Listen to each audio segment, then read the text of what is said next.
Hey guys! So today I'm going to talk about what happened to me when I tried to climb the Mount Fuji for the second time.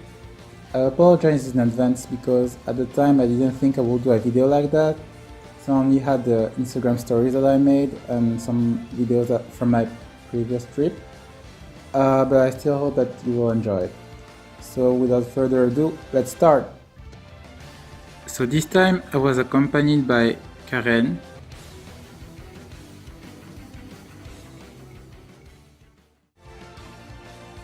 Axel,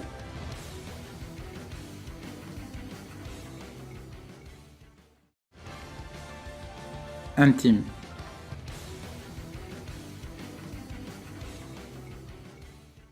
In this video, I will also refer to stations a few times, so I put a map to make you understand what I'm talking about.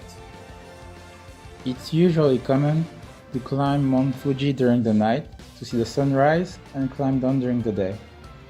The first time I did it, it took me 10 hours in total.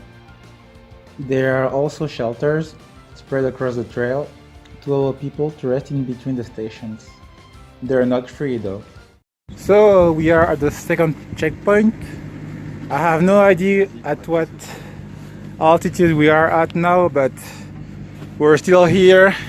It's raining, man. Hallelujah. On the way up, we met people who were going down, but at the time we had no idea why. I would say that just climbing the Mount Fuji is already pretty hard, but there was also a lot of wind and rain that day. She has to eat in the cold and the wind and the rain, and now the wind is blowing really strongly, so it's a storm. Maybe we're gonna die. Or is it? Que penses-tu de l'ascension jusqu'à maintenant? Bon, on a fait. Ça va, faut monter des escaliers.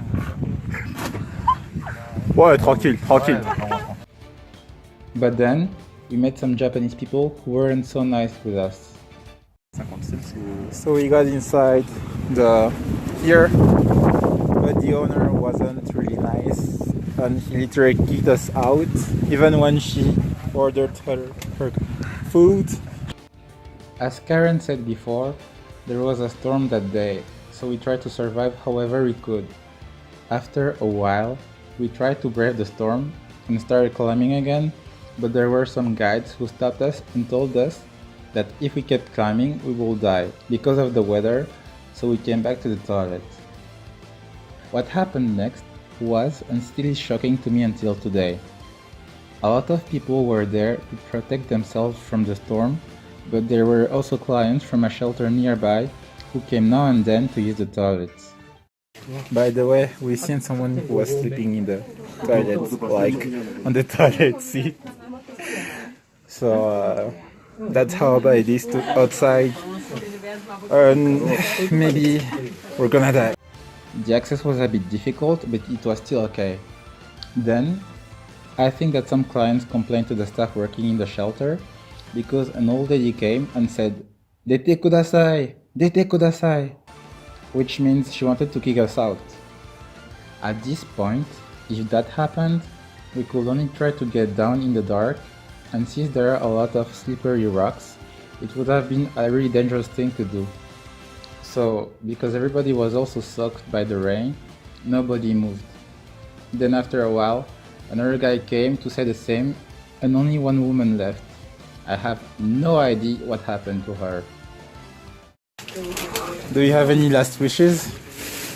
Sleeping in a good warm bed. Tim, any last wishes? I think better to say. Finally, one of the guides who was also with us in the toilet told us that we will start getting down at 5 AM. Thankfully, a girl gave me a trash bag to protect myself from the storm, since my clothes were really wet and we went down in awful conditions, but at the end, we survived. So, that's it for this video about my last trip to Mount Fuji. I hope you liked it and tell me what you thought in the comment sections. Next week I'll talk more about the concept of harmony in Japan. See you!